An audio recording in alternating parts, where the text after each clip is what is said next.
Despite being more than 7 stories in the air, actually exactly 7 stories in the air, I have managed what many a critic deemed nigh on impossible, bringing a motorcycle into my humble abode through the elevator. Now, why would I do such a thing?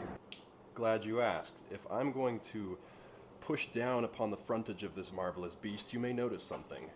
A excessive bouncing motion, better viewed from the side. Ooh, that's not good. That's supposed to be a little bit better. Also, you'll notice a little bit of liquid right here. What the heck? And even worse, a buildup of grease. Good golly. And even worse, a buildup of grease on the brake pads, which could spell certain doom for yours truly. So, what's a good old boy to do? Well, the simple solution would be to abandon the project altogether. To just say, oh, I can't fix my, what are they called, shocks? I can't fix my shocks. No, I refuse. Shocks are not that complicated. You just need a couple weird tools from eBay, and before you know it, hopefully, everything's back in working order. We're gonna see what happens, but first I need to rope up my steed. I'm going to need to put a ladder in the right place because I don't have a way to lift up the front of the bike without using ropes and a ladder, but I'm not gonna do it on my carpet. That would be stupid. So before I can suspend the beast, I must move the bookcase, and then I must put the cardboard there and move the carpet. Bang, easy. Only moments into my liftage, and I noticed that we're in the first of what I call classic no bueno situations. See, this guy's in the way, so we gotta unbolt this and move it around and fit this handlebar through this gap so that we can lift this guy 5 inches up. Not, of course, bumping this. I'd like to take a moment to shout out my building manager for letting me borrow this ladder, and whoever put the cardboard in the parking garage for doing such a kindness. Now that it's loosened, now you can see, dear watcher, after minimal finagling, the brilliance of my plan is in full effect because center of gravity is underneath the strongest part of the ladder. Boy howdy, now I just have to use my big boy muscles and get this thing off the ground. The astute watcher will note that you might be risking a bit of scratchage if you're using this method to hoist the front of your bike, and while that is true, the scratchage has already happened because I've crashed this bike more times than I care to count. So I'm taking a sling and putting it under the strong part, making sure that it's not pinching any wires too tight. It's actually supported, as you can see, by metal. This is the part of the job where noggin usage is paramount. Now, if one so desires, one could pass the loop through itself and tie a knot at just the right height so as to create a usable lever arm, therefore eliminating the need of strenuous exercise in the form of lifting the front of the bike up. Instead, you can pull the lever down. One could do that if one so desired, and well, to put it bluntly, one does. Now, I'm not really sure what is going to happen when I pull down on that lever. All I know is it's going to lift the front of the bike up, hopefully high enough that I can do something. I'll figure out how to tie it off when I get it in the air. After careful consideration and much failed experimentation, I have found the lever method to be lacking. So we are moving instead to the twisting method, by which I have affixed this very strong carabiner. You can see it's got a lot of strength in that direction, not really in this direction. And these 2 pieces of rope, about which I care little, and this twisting bar, which twists them together, hopefully will draw the bike up with less mechanical effort on my part. I believe this is how the Egyptians built the pyramids, actually. I had to tie the knot lower down for leverage reasons. The twisting was just constricting the top of the ladder. And now, as I try to get the other end of the loop over this end of the bar, you'll notice a downward problem. So I need to put something stiff on top of this ladder, which is pretty handy because I have something stiff. That's why you always keep a sword handy. In the middle of this, I realized I'm being a bit of an idiot. I could just roll the motorcycle wheel up onto something, tie it up tight, and then drop the thing out from underneath it instead of trying to pick it up. Ah! Well, there you have it. Once again, the book is mightier than the sword, and before you cry wolf, I want you to know that I tried everything, and this was the only solution I could think of, so I'm gonna roll this big old boy up the books. Well, it only took about 16 different configurations, but we got the bike free swinging. Look at that, above ground. Beautiful, not even scraping the handlebars. What a treasure. I had to lever it up on one side, then the other, and stack books while it was on top of books, and then I ripped the books out. And they're all fine, they're not even busted. Now the next thing to do is to get these little caps off of the top of the forks. So you're gonna want a small knife for that. Okay, we got the knife, and we're going to pop those bad boys out. One, and two. And you will notice giant hex bolts. For those, you're going to want a 17 millimeter big boy. 1/2-inch breaker bar, lefty loosey. I can kind of grip the wheel between my left and my right leg and really crank on it to break them loose. I didn't catch it on video, but as soon as I got this thing far enough out, it sproinged out like a little sproingy thing, which apparently means it was under some manner of tension, which, judging by this bounce, I would not assume to be wrong. Now, unless you're a complete imbecile, you'll be keeping everything in one spot. And it seems pretty easy to pull this guy out, so I'm gonna do that. And I'll put both of them up here next to my other stuff. Get this guy loose.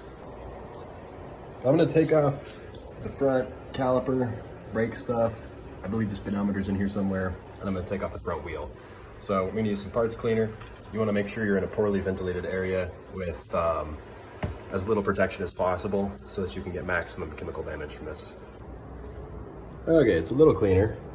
Apparently this cable needs to come out. It's for a component they call the speedometer. I'm not really sure what it's for, but I'm gonna use a pair of pliers and screw it counterclockwise to pull it out. And it comes out nice and easy, just like that. Now we're gonna use a 6 millimeter socket right here and a 12 millimeter right here on the axle. This one's kind of tight. And once it's cracked loose, you got the 12 millimeter. Once you get that one pushed pretty far out or unscrewed pretty far out, you can kind of help push it through with a screwdriver on this side and make sure you hold the wheel a little steady as you're slipping this guy out of the brake pads. And before I go all the way, I think this is the speedometer right here. This is gonna stay tight, I suppose. Well, maybe not. It's probably gonna stay with the wheel. And then just make sure you remember this giant washer here, or the spacer deal. Just make sure you got a photo of everything before you take it all apart. And it all just kind of rolls right out. My brake pad fell. I have a sneaking suspicion that that's not a good thing, but we'll take a little look here in a second. This is what was on the other side, so just remember what direction it faces, right in there when you take her out. Now that the wheel's off, I'm gonna do a little bit more cleaning of these things and this thing, and we're gonna replace the brake pads in a bit, but not until the, well actually yeah, I do have to take this stuff off and this little fender deal. So looks like this guy is just some hex things. I'll take it off, clean it, and then I'll take this guy off, clean it. I'm betting this is pretty self-explanatory here. There's probably just a couple bolts. Yeah, we just got some basic stuff to pull off. So I'm not gonna record that part, it's easy. It is important, however, not to let it just dangle from its cord. So you're gonna wanna put it up in here or zip tie it somewhere.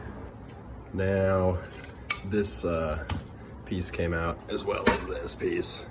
And these are now free moving. However, remember there's a hole open at the top, so if you were to put it all the way up, oil will come out. Now, who would be stupid enough to do that? Surely not Jared. Yes, Jared did it. But that's okay. Now we just gotta take this fellow off and continue our escapades. I'm also keeping bolts right here because it just makes it easier to not lose them.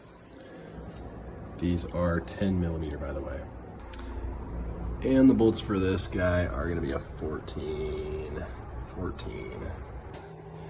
And after removing them, I'm gonna put the bolts back in here and put this guy up out of the way. Now there's just these bolts right here to crack and these bolts right here to crack. And of course, I'm just gonna crack them and leave them where they are on the left and the right. We got 14 right in here. That's 14.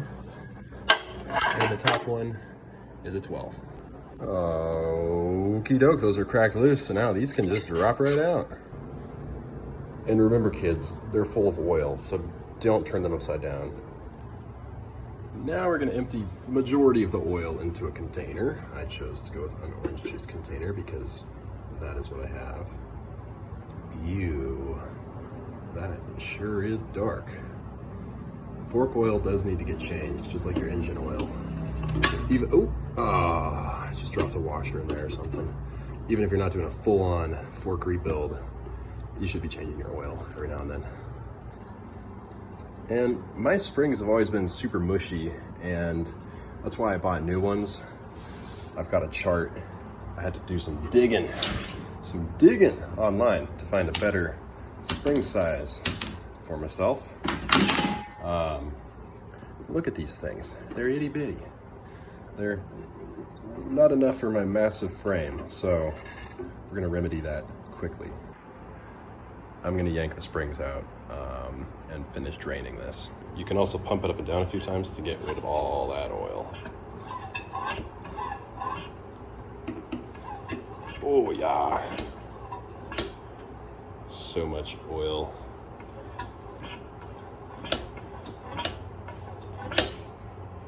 And to avoid having two washers come out on me, I'm just gonna gently fish mine out.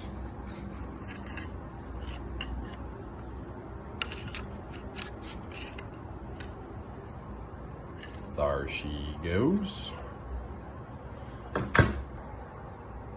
And this is the second fork, of course, so we're gonna dump that oil.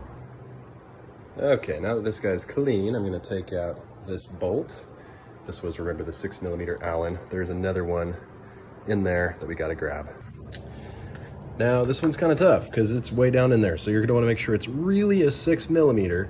You gotta know for sure, and you gotta kinda, I had to tap it in a little bit because it was a real tight fit, but if you're gonna strip it if it's anything littler than a 6. And I was able to hold it down with my foot and a big old crescent wrench. Now, ideally you would put something soft in there, but it's whatever, it's a little scratch. And I used another crescent wrench to torque on it. This guy's probably about 3-inch, 4-inch long. And when you finally get it out, it's probably gonna drip a little bit. Let's keep with all that other stuff. Now I'm gonna use a little flathead screwdriver to kind of pry up under this guy and get it out. This is the wiper seal. And you kind of work your way around until it comes up.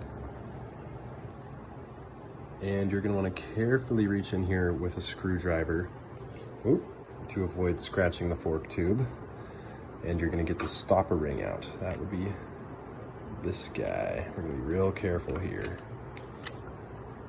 One sec. Once you pop it out, this guy can go with your other stuff. Now, you can't exactly see what I did here, but I yanked these guys apart, like bam, bam, bam, and they came apart. So you're going to be a little more careful than I was when you do that. Now, it's pretty important what direction your new oil seal is facing. It can be flipped around, and it took me forever to figure it out. But basically, you want it to be keeping the oil in the fork. Duh. There's not a lot of helpful information in this file. I'm gonna link this file, but I'm gonna also link a video that kind of explains the whole process. Basically, there's this piece of the fork, and this right here is rubber. This little piece pointing up and this other little piece pointing up.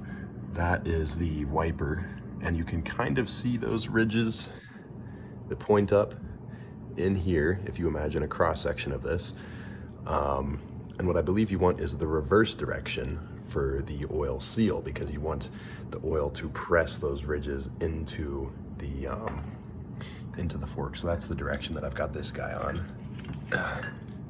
There's very little detail here, or it's, you know, they're not really pronounced ridges, but you can see that if the oil was to flow, if the oil was to try and flow this direction through it, it would be kind of expanding those and pushing them into the fork metal right here. And if I was to flip it the other way, the oil could just slip right on by. So I'm gonna install it like this. so that when it comes all the way down to the bottom here, it's going to sit in proper direction in the fork. Hopefully that makes sense. I'm going to link a whole lot of resources in this video. You're also going to want to put a little bit of new fork oil on all of these things, and I really should be replacing these bushings here. They look okay. I don't think it's a huge deal, but I would like to replace them. I just don't have the stuff with me, but I'm oiling all these with the new fork oil. And we're gonna put the lock piece back into the inner tube. Note the tapered end is going in first. Now the inner tube is going to go into the outer tube. Remember that lock piece is still right here, so I'm going to insert these real careful and make sure that it doesn't come unseated until this guy reaches the bottom. And obviously this seal is going to slide up while this is happening. We'll install it in a second. Okay, I got that thing down, and the lock piece is completely seated correctly, and we're gonna use a tool like this. This is a fork seal driver, and some people use PVC pipes. You can use all sorts of different stuff. I'm gonna use this guy though. I got it off of Amazon, and of course I'm gonna link all the tools I use. And we're gonna give it some taps to seat it in place, nice and gently. Okay, so I drove it down a little bit, and there's a little, remember that little metal clip that came out? We need this oil seal to go even deeper in, so I was actually using it upside down. You're going to use the metal part on top of this, and you're gonna hammer this clip in so that it goes deeper into the under part of the fork. All right, now that it's hammered in, you already know what time it is. That's right, it's clip time. We're putting the clip inside. The clip is gonna keep the seal from coming out, and then we're gonna put the dust wipe on top.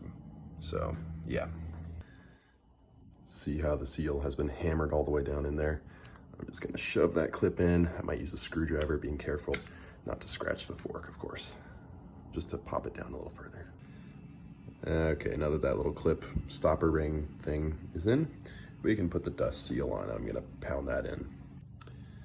So I pounded that in with the seal driver, and what I did is I just made sure that these guys were not on the inside but on the outside. So not pointing on here, but pointing right there. And then I just drove it in nice and easy. And it seems like it's fitting pretty well. Okay, discussion time. So there's the lower bolt, and the lower bolt for these guys plugs in right here, right? And right now there's nothing for it to screw into. And the reason for that is that the damper rod, this guy, has to slide down the tube, and then you're going to screw into the end of that damper rod right here. See those threaded holes? And this is an M8 1.25. I got a 30 millimeter length screw here. I believe mine originally came with 35 millimeter screws, and it's a 6 millimeter hex. And this type of screw is called a, what's it called? It is a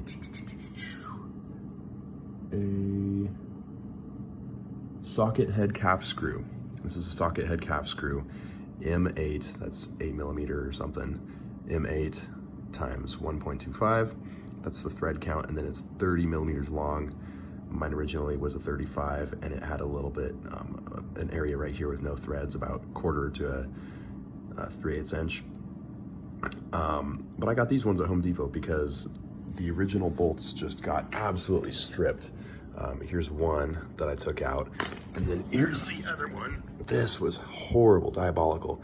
I had to get the guys at Home Depot to use bolt removers because I don't have a lot of tools here at my apartment, or you know, if I was back at home I would.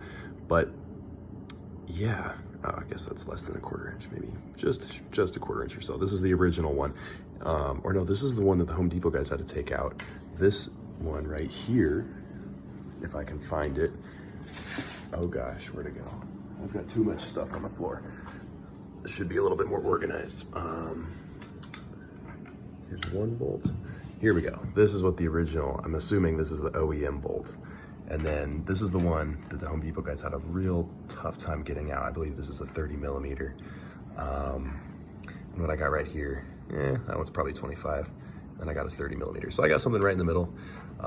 Ideally, I'd be using a Torx head bit for future-proofing this thing, because it was a pain in the butt, because it's all the way down in there. You know, you're trying to get a little hex wrench all the way down this hole and torque on it. You can get some with like a T-handle. So I'm not talking a hex like this. This was a pain in the butt. I remember the method I used with the Allen wrench to crank on this guy. You can get these guys with a T-handle, so you can turn them like this, and the bolt's sticking out like that. That would probably do you right. But yeah, I think next time I do my forks, I'm gonna replace all the bushings, and I'm also going to use Torx head instead of hex head. And all of this is a long-winded way to say I'm not gonna be using thread lock. So you're supposed to use thread lock when you put these guys in. I'm worried it's gonna strip again, and I'm gonna replace it with Torx in the future anyway. So not using thread lock, I'm just gonna crank it down. And anyway, the next step is to take this guy. Let me open, I'm looking at the owner's manual right here, or the service manual. This is the damper rod, and you've got to have the bolt on it. And you're gonna slide it all the way down here.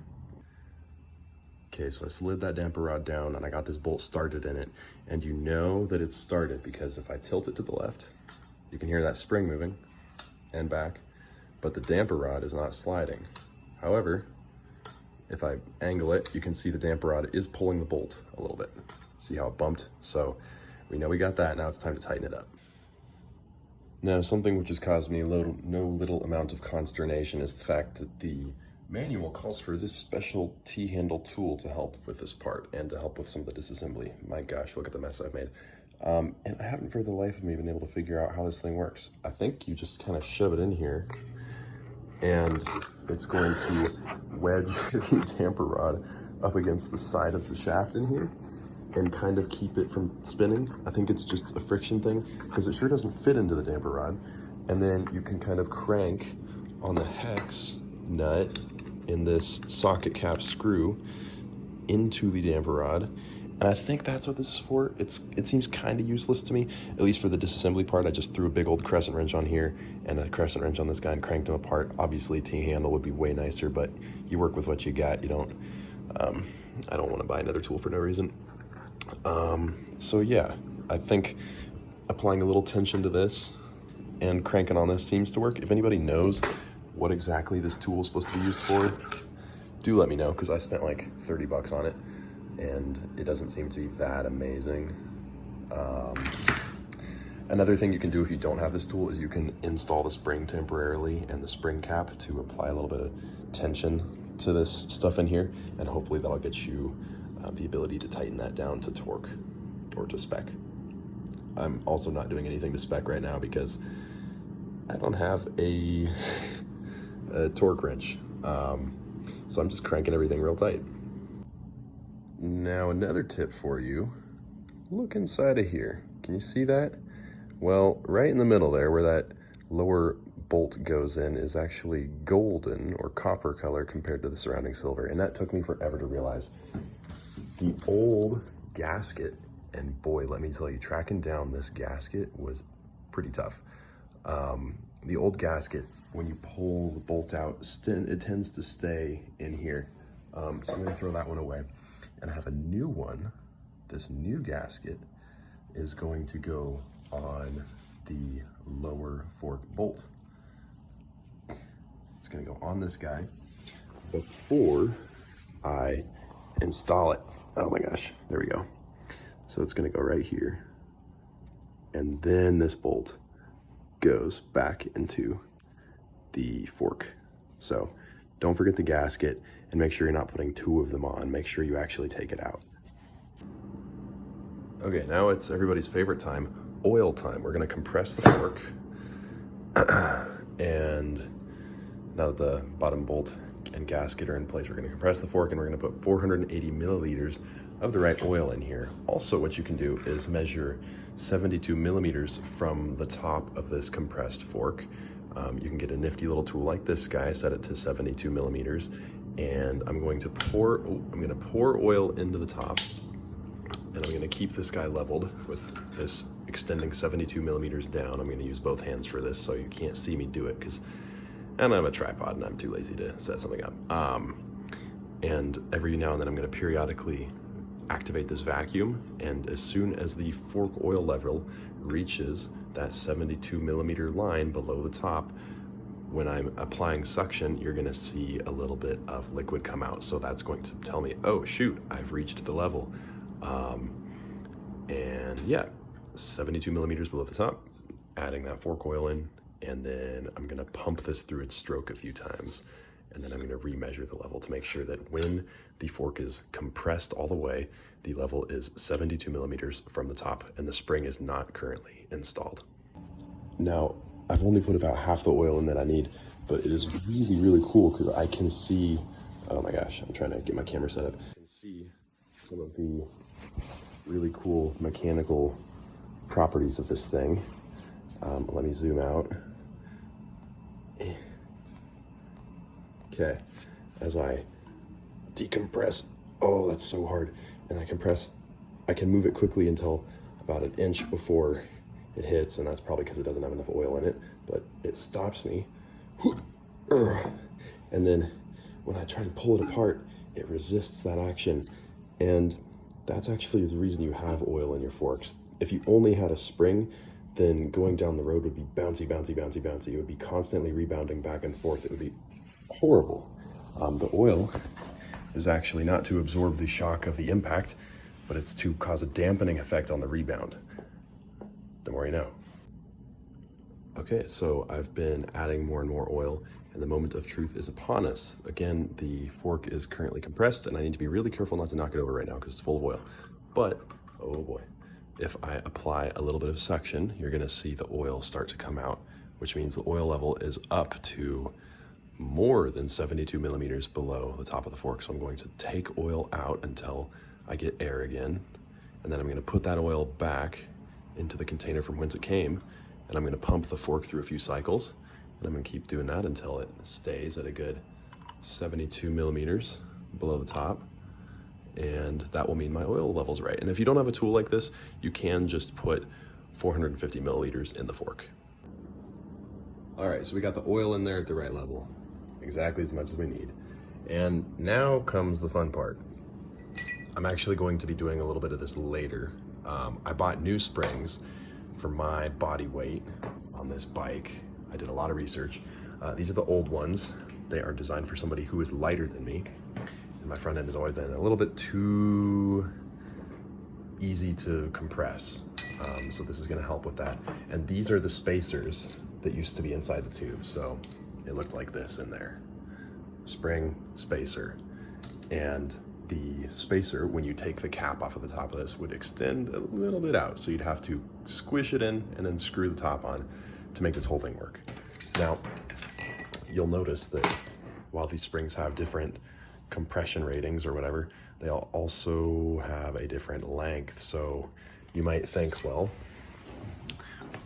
the total length of the spring press plus the spacer is X. So this is what shipped with the new springs. It's pretty common to put PVC in these bikes. So the new length of the spacer should be this, right? To make them the same length. Well, not exactly, because there's a certain amount of preload that you want your bike to have. I'm gonna go through and measure it all later. But suffice it to say, what I'm gonna do right now is I'm gonna figure out just how I can basically get the spring in here, the spacer on top at just the right amount of height to barely stick out. That's where I'm gonna chop it off. And then I'm gonna do some fine tuning later, because it's really easy to fine tune this stuff and change your spacer size, your oil level, your springs once they're already reinstalled, right? All the hard part of taking this fork off has to happen while the bike is suspended, but I wanna actually ride it on the road and feel what it feels like with just a basic, like, eyeballed spacer. But if I'm really gonna do this accurately, you're gonna want the sag to be a certain percent, and there's all these measurements you have to take, and I'm just not gonna do that right now. So I'm going to put the spring in. I'm going to cut the minimum size of spacer I need to make it extend 1/4 to 1/2 inch out the top of this before putting on the cap, and I'm gonna call it a day. And then I'm gonna fine tune it later. So if you remember at the very beginning of the video, when I was taking out that spring, the spring washer actually, it went into this bottle. You can actually see it right there. So I'm gonna fish it out with a screwdriver. Well, that was a harrowing experience, which I do not wish to soon repeat. I had to fish deep into the forbidden orange juice, but I came back with treasure. So the spring, once this guy gets extended, the spring is going to go down in, and there's the tightly wound spring section on this one. This one's all the same, but you're typically going to want to put the tightly wound section down, I believe, towards the axle. So if I was going to reinstall this guy, it would be like this. Excuse me, the axle is down here. So if I was going to reinstall this one, it would look like this. But because I'm using the new spring, I'm just going to plop her in from the top. Ooh, that sounded cool. And then I'm going to put this washer in. There we go. And now the spacer. We're going to figure out how tall to make it. Okay, so I'm going to cut it off right about here, just so that I have to compress it a little bit before I can put the plug back on the top. Okay, so I cut it off, and it's a little on the uggo side for the cut because I don't have PVC cutters in my apartment, believe it or not. And I went with this height. I roughly marked it at the thickness of this crescent wrench section right here so that I can remember for the next piece and make them as equal as possible, even though it's only a temporary spacer size. And I'm gonna do my best to compress it down and start twisting this thing in. And of course I'm gonna replace this gasket with the new one I ordered. Okay, new gasket installed. Let's squish this guy down. So I'm gonna do that with both forks. You basically do the same thing on both sides. And then remember, I had some brake pad stuff to do. So I'm gonna clean this guy off, and then I'm going to change my brake pads out. Now there's plenty of videos on how to do that. It's pretty standard stuff, so I'm not gonna record that part.